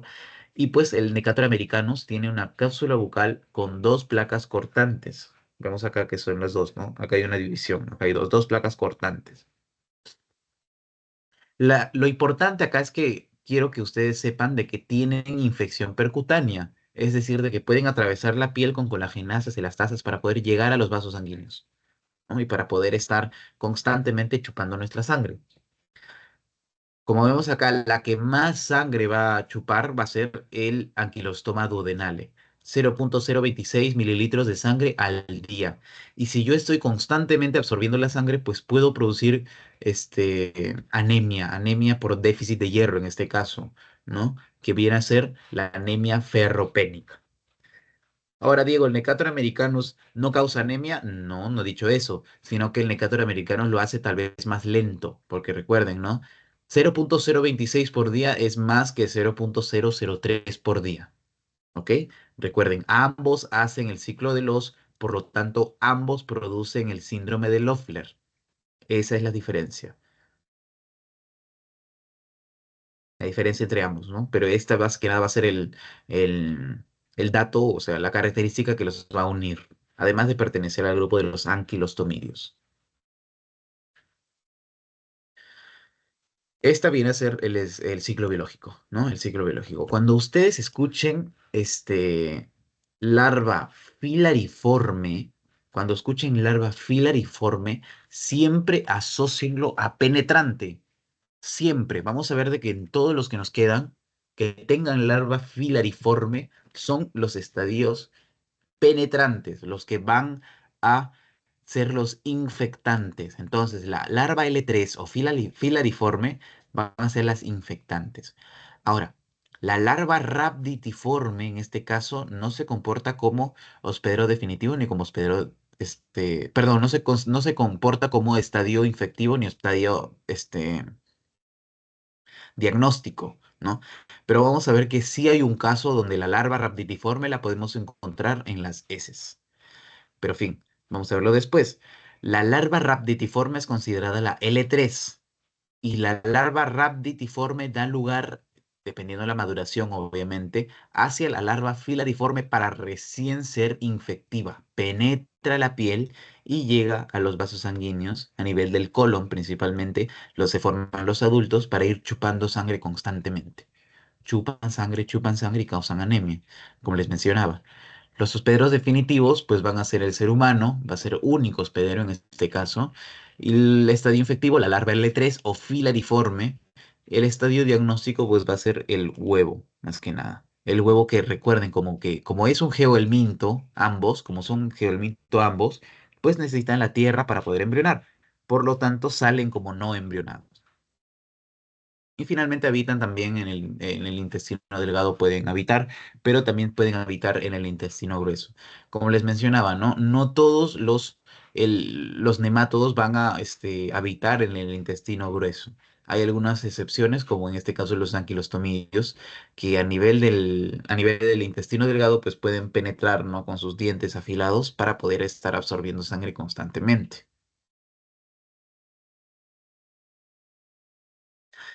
¿Cuál va a ser la patogenia en este caso? Pues básicamente van a dañar a la mucosa intestinal y como van a constantemente perder sangre por absorción de sangre de estos parásitos, pues pierden peso. Las heces pueden resultar diarreicas también en mucosas cuando afectan a nivel del colon, por ejemplo, causa la diarrea.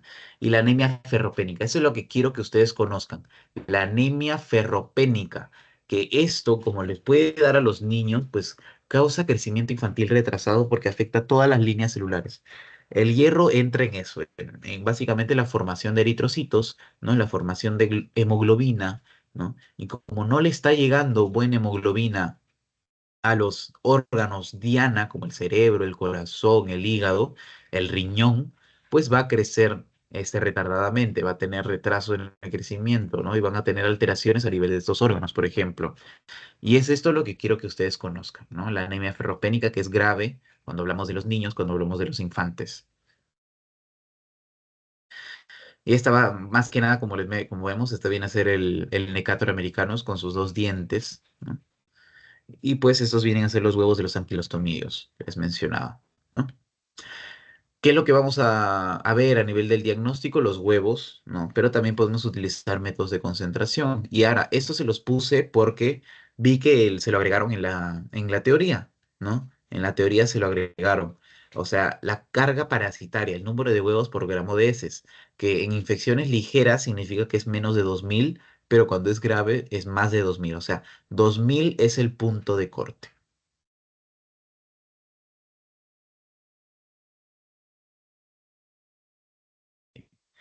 Vamos a hablar de Strongyloides astercoralis entonces. Este es el parásito que va a ser oportunista, ¿no? En los VIH positivos. En los VIH positivos.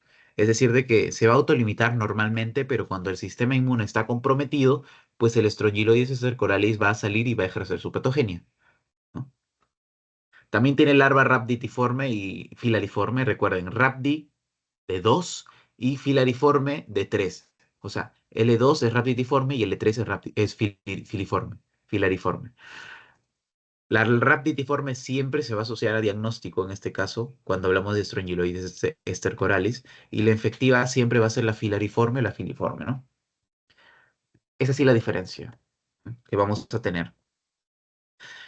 Acá lo importante es que como el paciente tiene como estadio diagnóstico la larva rhabditiforme, recuerden que como tiene como estadio diagnóstico es esta larva rhabditiforme o L2 que vamos a ver a nivel de las heces. No vamos a ver huevos, no vamos a ver huevos, vamos a ver esta larva L2 a nivel de las heces. ¿Ok? Y pues tiene una forma clásica que le denominan como reloj de arena, ¿no?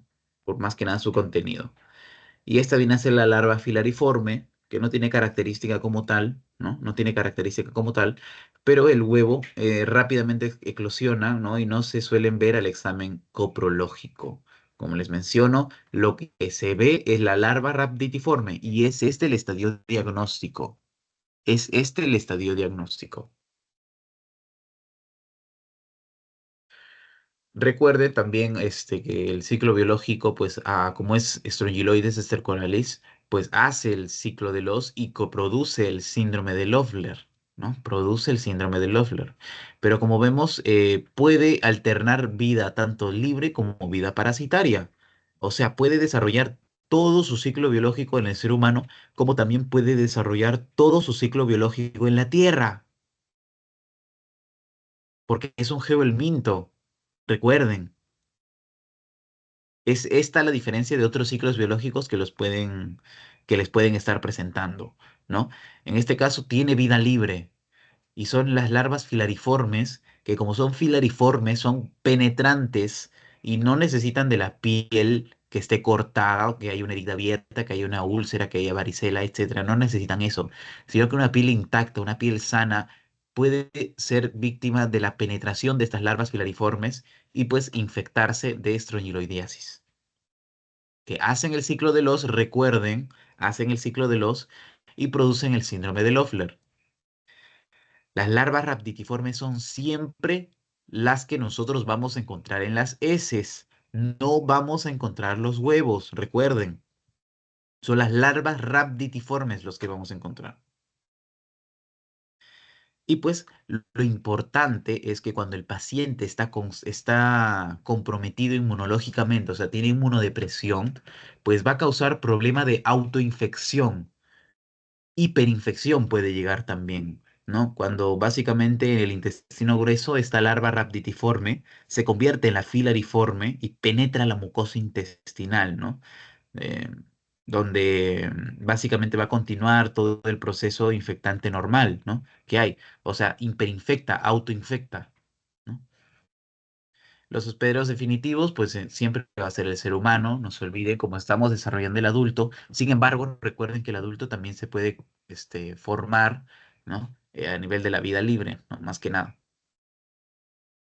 El estadio infectivo, pues recuerden que siempre es la L3, la filariforme, y el estadio diagnóstico siempre es la L2 en este caso, que es la rhabditiforme, porque pero recuerden también que es un geohelminto, ¿no? Es un geohelminto, necesita de la tierra para eclosionar los huevos, pero también alterna ciclos de vida libre con vida parasitaria. La autoinfección, recuerden, ¿no? Cuando la larva rhabditiforme se convierte en filariforme a nivel del colon y penetra la mucosa intestinal, ¿no? Para seguir continuando con el proceso infectante normal, ¿no?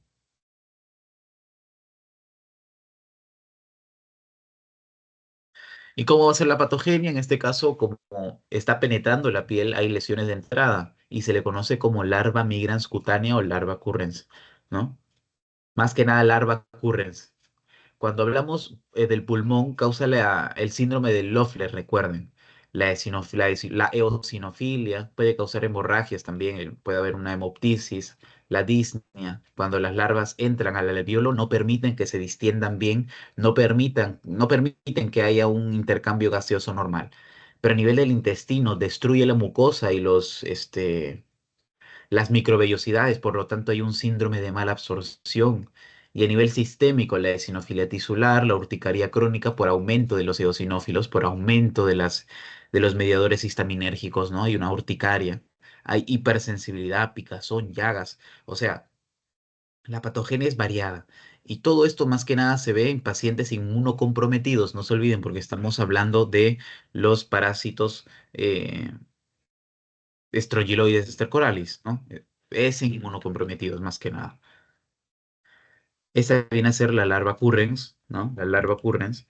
¿Y cómo va a ser el diagnóstico? El diagnóstico va a ser coproparasitológico, ¿no? Por ver las larvas raptitiformes, pero también se pueden ver larvas a nivel del esputo, ¿no? Porque hace el ciclo de los el método de Barman también puede ser bastante interesante para hacerlo, donde básicamente es sedimentarlo, ¿no? Sedimentarlo constantemente cada 30 minutos, como les mencioné en la semana 2, ¿no? Y algunos métodos inmunológicos como el IFI o el ELISA, ¿no? Ahora, ¿qué lo diferencia la larva currens de la larva migrans cutánea, ¿no?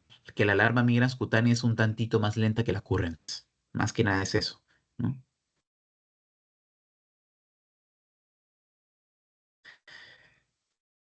Y ahora vamos a ver de los anisáquidos. Como les menciono, los anisáquidos no se van a desarrollar en el ser humano. Por lo tanto, si no se desarrolla el ser humano no se le considera hospedero definitivo ni hospedero intermediario. Todo el ciclo biológico se da en los mamíferos del mar, tanto en peces, delfines, ¿no? Calamares incluso también se ha visto. Pero ¿qué va a hacer el ser humano si no se desarrolla? Pues es el hospedero paraténico. Esa es la diferencia, ¿no? Es el hospedero paraténico. ¿Y cómo nosotros nos vamos a contagiar de esto? Va a ser al consumir las larvas L3, ¿no? Las larvas L3 por consumir pescado. Más que nada es eso, por consumir mamíferos marinos, como los pescados, ¿no? ¿Y cuál va a ser el estadio diagnóstico en este caso? Las larvas de 2 centímetros que vamos a encontrar a nivel de las imágenes, ¿no? A nivel de una colonoscopía, por ejemplo. Es decir, de que no se desarrolla absolutamente nada en los anisáquidos, ¿no? ¿Y cuál va a ser el mecanismo de transmisión? Como les mencionaba, pues por consumir a los mamíferos, ¿no? Del agua, ¿no? Los mamíferos marinos que porten esta larva L3, ¿no? Principalmente los pescados y los calamares, que es lo que consumen más que nada las personas. Entonces, ¿qué tipo de hospedero es el ser humano, ¿no? Si no se desarrolla, como les mencionaba, no se desarrolla absolutamente nada, ¿ok? Por lo tanto, es considerado el hospedero paraténico. Y acá les he traído un caso interesantito, ¿no? De anisáquidos que fueron encontrados, ¿no? Estas larvas pequeñitas que fueron encontrados en atunes, ¿no? En China, donde básicamente se puede colar, ¿no? Si es que no hay una buena limpieza sanitaria, no hay una buena vigilancia epidemiológica, etcétera, ¿no? Y lo importante es que puede confundirse con patologías adicionales, ¿no? Como la apendicitis aguda, úlceras gástricas, ¿no? La apendicitis aguda con dolor a nivel del flanco derecho, las úlceras gástricas con dolor urente a nivel del epigastrio, ¿no? Una infección por Helicobacter pylori también puede confundir, puede obstruir intestinos también, ¿no? Y pues puede confundir con enfermedad de Crohn. La enfermedad de Crohn, sé que no es tema de, no es tema suyo, ¿no? No es tema porque eso no se ve en parasitología, pero es bastante interesante. Les animo a verlo, en sus tiempos libres, ¿no? Diferencia entre enfermedad de Crohn con la diferencia de la colitis ulcerativa, dos enfermedades intestinales crónicas, ¿no? Inflamatorias crónicas. Pero lo importante es que va a causar alergias alimentarias. Entonces, ¿qué debemos sacar de acá? Es que causa alergias alimentarias y causa confusiones con otras patologías como la apendicitis aguda, las úlceras gástricas. Eso es lo principal que debemos sacar, que somos hospederos paraténicos. ¿Y cuál va a ser el diagnóstico? Va a ser por pruebas serológicas, porque como no estamos botando nada por las heces, como normalmente lo hacemos con otros nemátodos, pues simplemente pruebas serológicas para ver esos anticuerpos que han sido creados contra los antígenos que libera el anisáquido, ¿no? Como el IFI, como el ELISA, como el Western blot. Ahora, esta es la parte más tranquila, no se preocupe, para ver a los nemátodos tisulares. ¿Qué son los nemátodos tisulares? Que van a estar obviamente a nivel de la piel, pues, ¿no? Y pues dentro de este grupo tenemos el Toxocara, que se divide tanto en canis como en cati. Recuerden, el canis es para el perro y el cati es para el gato. Esa es la diferencia, ¿no? Pero principalmente vamos a ver nosotros el Toxocara canis, ¿no? El Toxocara canis. ¿Y qué es lo que va a causar más que nada? Pues va a causar la larva migrans visceral. El huevo es de esta forma y se encuentra solo en las heces del perro y del gato respectivamente, ¿no? Si es canis o cati. Este huevo no va a ser eliminado por el ser humano, recuerden. No va a ser eliminado por el ser humano. El ser humano se le considera hospedero paraténico. Ese es el hospedero paraténico. Tampoco va a desarrollar el adulto, el ser humano. Ambos, tanto el huevo que va a salir, va a ser expulsado por las heces del perro y tanto el adulto que va a estar en el intestino del perro, pues se van a presentar solo en esa especie, solo en el perro, ¿no? Solo en el perro. Eso es lo que de acá podemos rescatar, más que la morfología, ¿no? Que de acá también se puede rescatar que tiene borde en serrucho el huevo, pero del adulto no creo que les pregunten, ¿no? Pero del huevo que sí les van a preguntar, pues es la forma en serrucho que puede tener a nivel macroscópico. Obviamente con el embrión unicelular grande negro que puede tener a nivel, este, o sea, por dentro de la membrana que tiene, ¿no? En forma de serrucho.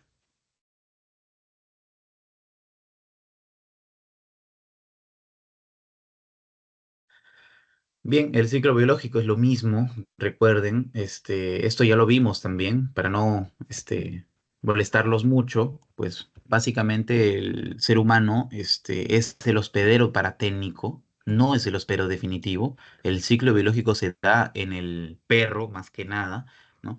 Y este ser humano, pues al contagiarse accidentalmente con el consumo de huevos, pues puede desarrollar la larva migrans visceral, ¿no? Que podemos encontrarlo a nivel de, por ejemplo, el ojo, ¿no? La toxocariasis ocular.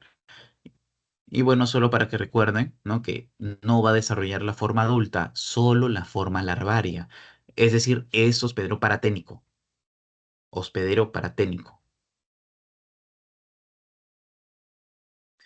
Bien, vamos a ver ahora la toxocariasis también, o bueno, en este caso, la que va a causar la larva migrans visceral, ¿no? La toxocariasis es la infección por la Toxocara canis, pero la larva migrans visceral es lo que causa.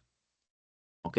¿Y cuáles van a ser los mecanismos de transmisión? Por el consumo más que nada de alimentos contaminados con estas heces de perro, ¿no?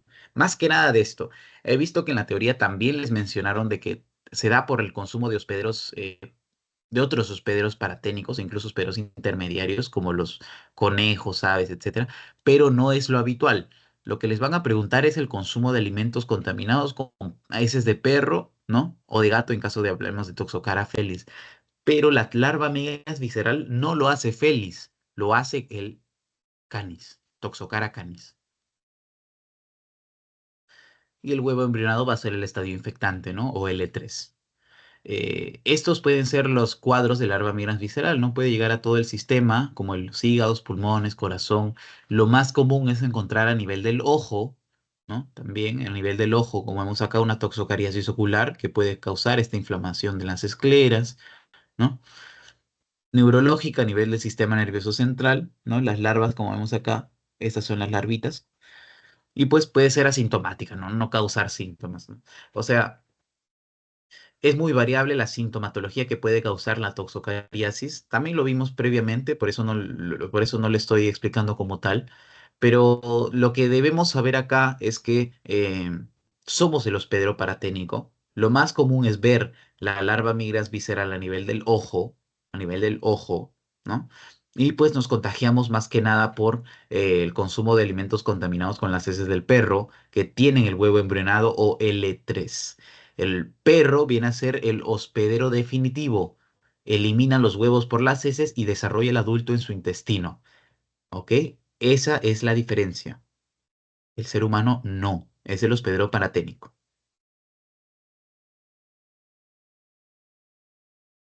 Y bien, el diagnóstico, pues recuerden que siempre va a la cabeza el Western blot, pero también puede ser utilizado el ELISA, pero el Western blot siempre en la cabeza.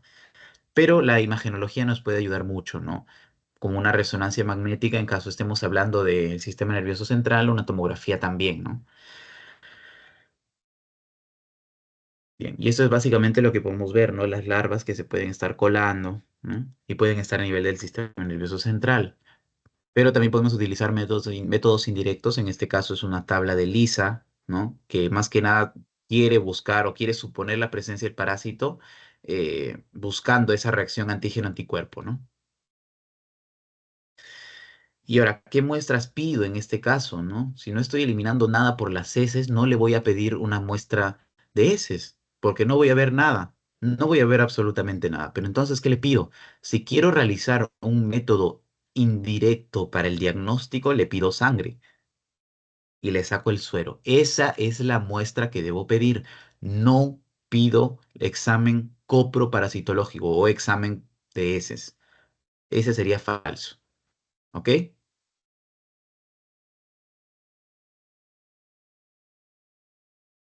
Ahora, el Ankylostoma brasilensis, también brevemente lo vamos a tocar, ¿ok? Que va a producir la larva migrans cutánea. Recuerden, el brasilensis produce la larva migrans cutánea y la larva currens la produce el Strongyloides stercoralis. Esa es también la diferencia, ¿no? ¿Qué es lo que vamos a ver básicamente acá? Es que la larva filariforme va a penetrar la piel, recuerden, pero también puede contagiar a otros animales con la ingestión, ¿no? De animales, o sea, de alimentos. Eso es lo importante. Eso es así como vamos a diagnosticar al Ankylostoma brasilensis, mediante la observación de las larvas a nivel de la piel, ¿no? Esta es la diferencia. Y pues el hospedero definitivo es siempre el ser humano, los perros en este caso y los gatos, porque nosotros no estamos desarrollando el adulto, solo va a desarrollar la larva, solo desarrolla la larva, ¿ok? Y entonces el intermediario, como sí está desarrollando las larvas, pues es considerado el hospedero intermediario, ¿no?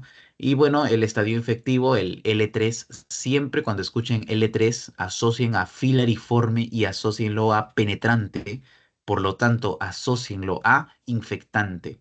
Esa es la característica siempre que vamos a encontrar de la larva filariforme. Y los estadios diagnósticos, pues es las larvas que vamos a ver que van a ir caminando constantemente a nivel cutáneo, ¿no? A nivel de la dermis. Y bueno, los mecanismos de transmisión, pues es más que nada la penetración de esta L3 a la piel, ¿no? Entonces, la vía de infección es percutánea y el mecanismo es por penetración de esta L3. Y esta es la larva migrans cutánea, ¿no? Les he puesto más que nada imágenes, ¿no? Que vienen a ser estas, ¿no? Que pueden causar, como vemos acá, está obviamente una imagen, ¿no? Pero realmente estas larvas van a estar moviéndose constantemente, ¿no? Las larvas van a estar moviéndose constantemente. Igual de esta forma, ¿no? Que pueden causar picazón, pueden causar dolor. eh, y es una enfermedad zoonótica. ¿Por qué? Porque va a estar a nivel de los perros, va a estar a nivel de los gatos también, que son los hospederos definitivos, ¿no? Y accidentalmente, como ellos están botando los huevos y pues están terminando de madurar y pues se convierten en L3, pues accidentalmente nosotros nos podemos contagiar por esta penetración que pueden tener, ¿no? Y causar la larva migrans cutánea.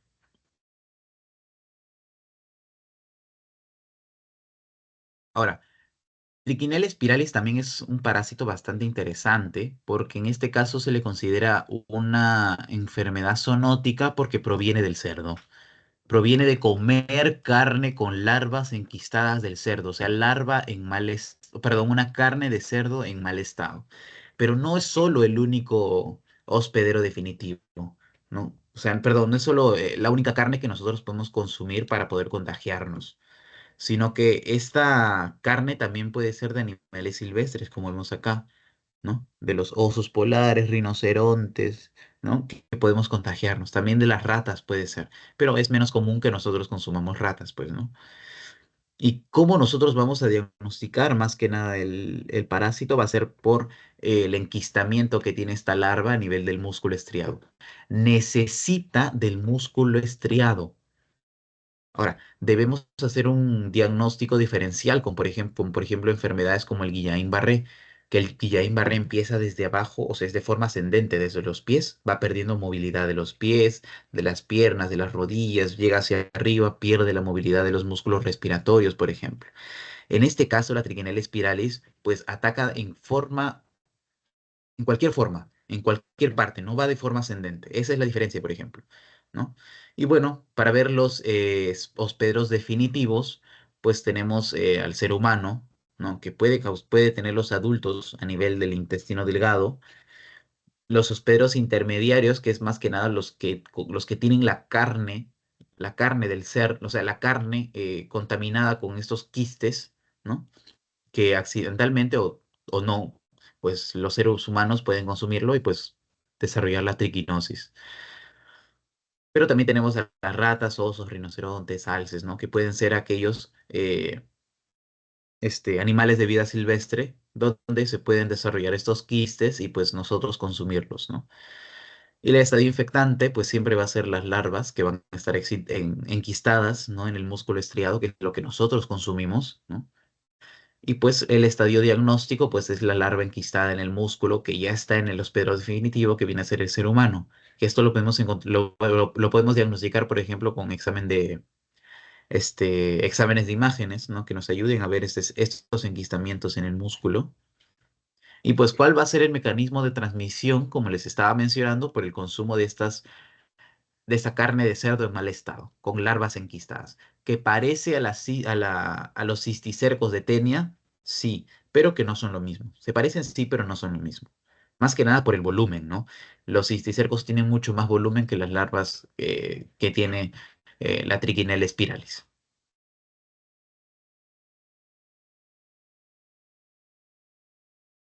Y bueno, finalmente vamos a hablar de las filarias, ¿ok? Las filarias van a ser enfermedades metaxénicas. ¿Por qué? Porque necesitan a un vector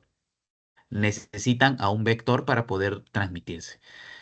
Este parásito, las filarias, pues pueden estar presentes a nivel de la cucaracha, por ejemplo. Por eso tiene ciclo biológico heteroxeno.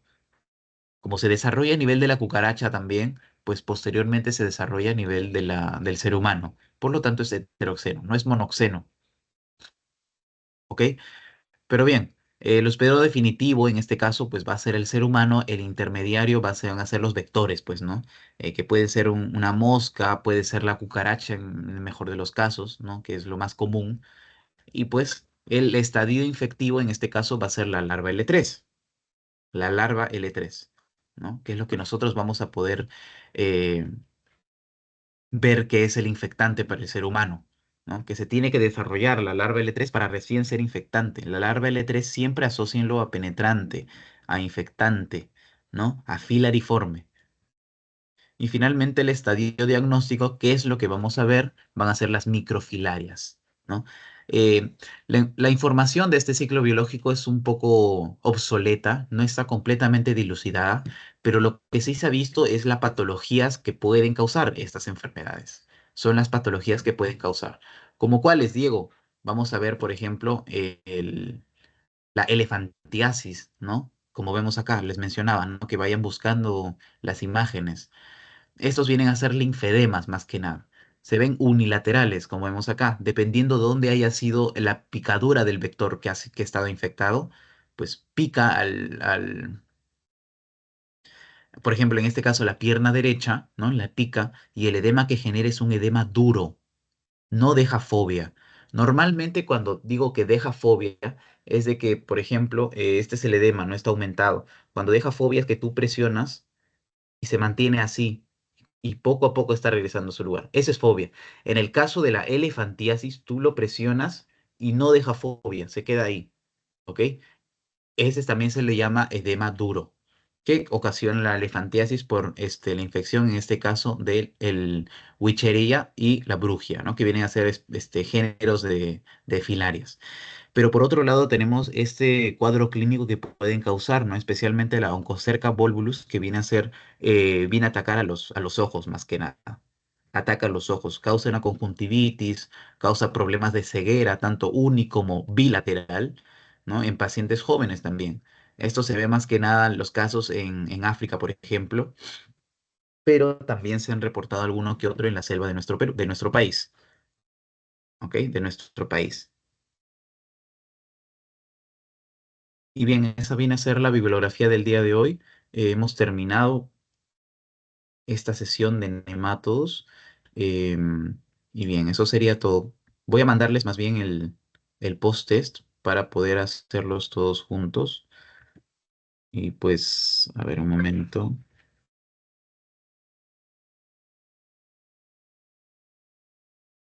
Ya. Lo he enviado por el chat del grupo, o sea, del Teams, pero también lo voy a enviar por WhatsApp. ¿Ok? Un momento. Ya. Sí lo pueden ver, ¿verdad, chicos?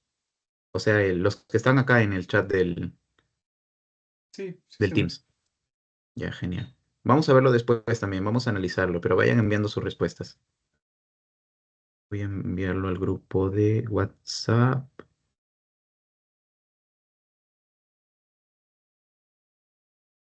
Ya. También lo acabo de enviar al grupo de WhatsApp.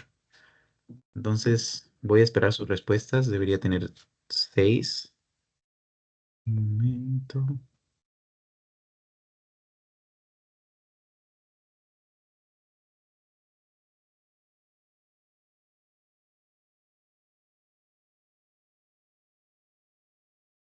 Ya.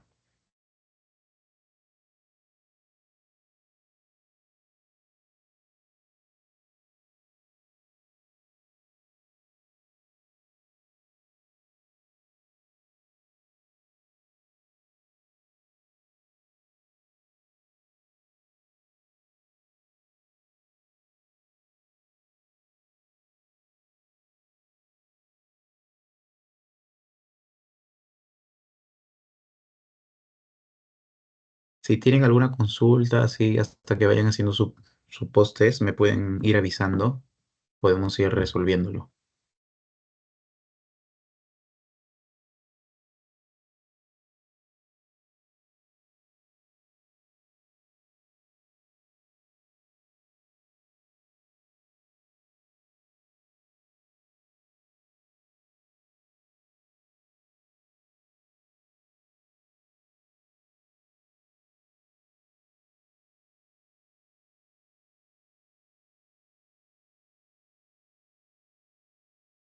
Ya tengo una respuesta.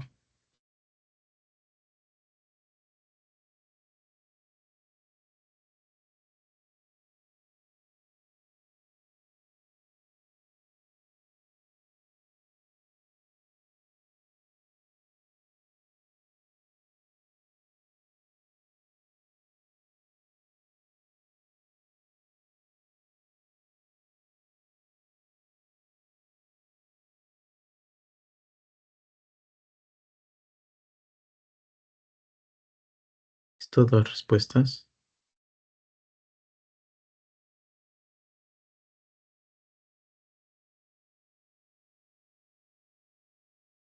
Mm.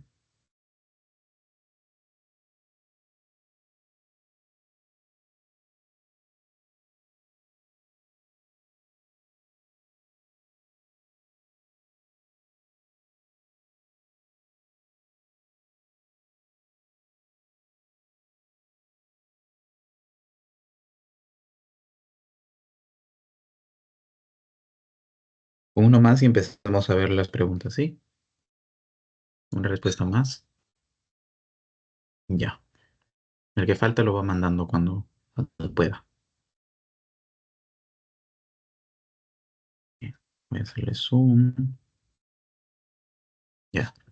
Bien, vamos a analizar las preguntas que les puse, ¿no? En sus tests. En este caso nos dicen que marquemos lo incorrecto respecto a las generalidades de los nemátodos. Ya. Algunos hacen el ciclo de los, sí recuerden, ¿no?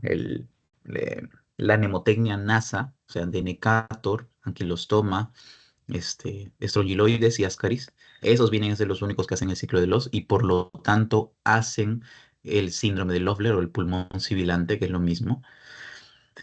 Ahora dice, presentan dimorfismo sexual, claro, eso es verdadero. Todos los nemátodos poseen hembra y macho. Todos los nemátodos poseen hembra y macho. Ahora, de los tremátodos, por ejemplo, solo el chistosoma tiene dimorfismo sexual. Y en el caso de los céstodos, ninguno tiene dimorfismo sexual. Todos son hermafroditas. ¿Ok? Esas son las diferencias entre los grupos.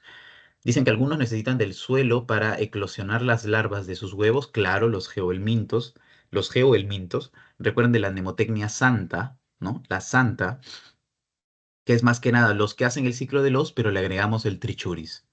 Es la único. Y dice algunos son parásitos obligatorios, o sea, obligados, ¿no? Y otros son de vida libre, que se lo denomina geohelmintos en algunos casos, pero en otros casos, pues puede desarrollar gran parte de su ciclo biológico, como viene a ser este, el, el Strongyloides stercoralis. Ah, disculpen, chicos, estoy conectando el cargador de minuto. Ya. Entonces nos dicen que son segmentados y encintados. Recuerden que los que son segmentados y encintados van a ser los céstodos, no van a ser los nemátodos. Los nemátodos son alargados, son cilíndricos, no son segmentados y mucho menos son encintados, como son los céstodos. Por lo tanto, lo incorrecto viene a ser esta respuesta. Viene a ser la B, ¿no? En este caso sería, ¿no? O la segunda. Si tienen alguna consulta, chicos, respecto a la pregunta o respecto a algún dato de la sesión, pues me avisan, por favor, podemos parar. Bien. Ahora nos preguntan quién no hace un síndrome de Loeffler. Recuerden, ¿no? ¿Quiénes hacen el síndrome de Loeffler? Los que hacen ciclo de los. ¿Y quiénes hacen el ciclo de los? Pues vienen a ser cuatro. El NASA, el N de Necator, el A de Ascaris, que es el primero, el S de Strongyloides y el A de Ankylostoma duodenale. El Trichuris trichura no hace el síndrome de Loeffler, recuerden, pero sí es un geohelminto. Pero sí es un geohelminto. ¿Ok? O sea, la respuesta correcta viene a ser la cuarta. Y ahora, respecto al ciclo de los, pide marcar lo incorrecto. En este caso, les puse más que nada lo que, o sea, les puse todos los pasos que debe seguir más que nada la migración del huevo hacia el pulmón y luego hacia el intestino nuevamente, ¿no? Pero en este caso se los puse como tercera alternativa que Ankylostoma brasilensis lo hace. Y recuerden que Ankylostoma brasilensis no lo hace, lo hace Ankylostoma duodenale. Y es así como podían sacar la respuesta, ¿no? Sin poder leer las demás, ¿no? Sabiendo que Ankylostoma duodenale es la que lo hace, lo incorrecto es decir que lo hace brasilensis, ¿no?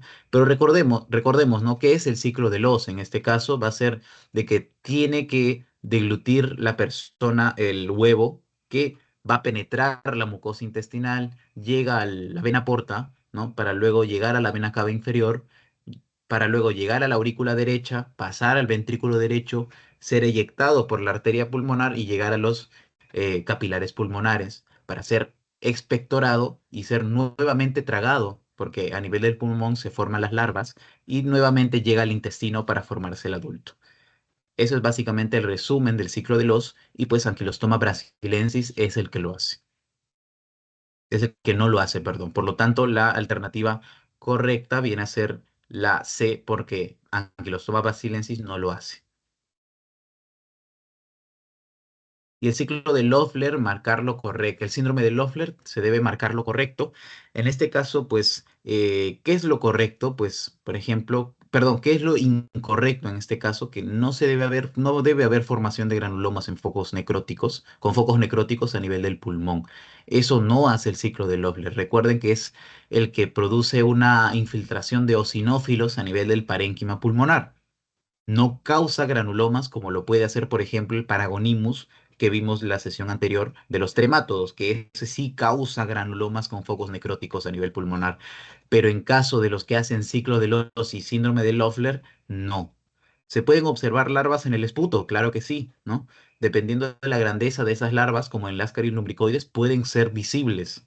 O sea, pueden ser macroscópicos, pero cuando son más pequeños, como el Strongyloides, pues vemos la larva, pero a nivel microscópico. El paciente tiene edema pulmonar, claro, porque estamos rompiendo esa, esa capa que divide al espacio intersticial, por ejemplo, y puede edematizar los alvéolos pulmonares y por lo tanto pueden generar tos, ¿no? Pueden generar tos. Esa viene a ser la definición, ¿no? Infiltración eosinofílica en tejido pulmonar por infección parasitaria. Y pues es producto del ciclo de los, claro que sí, pero depende de la carga parasitaria, claro que sí. Entonces la respuesta incorrecta viene a ser la quinta. No forma granulomas, chicos, no se olviden de eso. Los que forman granulomas es el tremato llamado Paragonimos. Ese sí forma granulomas. Pero en el caso de los que hacen síndrome de Loeffler, estos nematodos no lo causan, no lo pueden causar. Respuesta correcta, la última. Y bueno, finalmente les puse este caso clínico que me pareció bastante interesante, ¿no? Que fue recogido de un examen de NAM, ¿no? Cuando antes se hacía el ENAM, ¿no? Pero fue recogido. Y pues, ¿qué nos decía? Decía de que el paciente tenía diarreas disentéricas, tenía 5 años, dolor abdominal y anorexia, ¿no? O sea, podemos pensar ya que el paciente tiene un cuadro diarreico, posiblemente una infección intestinal, ¿no? Ahora, niega fiebre. ¿Por qué negaría fiebre? Porque ya es crónica la infección, ¿no? Tal vez la fiebre fue antes, ¿no? Y ya le pasó la fiebre. Ahora dice que la madre lo lleva a emergencia por presentar prolapso rectal. Esta es la clave. Prolapso rectal. Al examen hubo un retraso en el crecimiento, hubo una palidez, dolor periumbilical, ¿no? A la palpación profunda. ¿Cuál es el diagnóstico más probable? Lo clave es ver que tuvo prolapso rectal. Esto fue examen de NAM, si no me equivoco, en 2018. Pero les vino prolapso rectal. Y uno cuando escucha prolapso rectal, pues automáticamente lo asocia a la trichuriasis. Trichuriasis. Ese es el diagnóstico que debemos pensar primero. Cuando escuchamos prolapso rectal, pues pensar en el trichuris trichura, ¿no? El parásito en forma de látigo, con el huevo en forma de barril. No se olviden de ese dato también, porque les pueden preguntar, ¿no? ¿Qué parásito tiene huevo en forma de barril? Así de simple, así de secas. Y pues ustedes ya tienen que asociarlo a trichura. ¿Qué parásito pues causa el prolapso rectal? Trichura, ¿no? ¿Qué parásito es conocido como el nemato en forma de látigo? Pues trichura. Así ya pueden ir sacándolo poco a poco.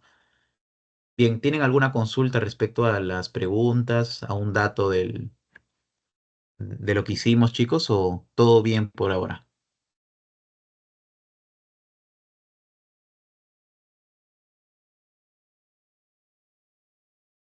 Por mi parte, todo bien, Diego. Bien, chicos, me alegro. Entonces, si nadie más tiene una consulta, pues eso sería todo. Muchas gracias. Voy a detener la grabación.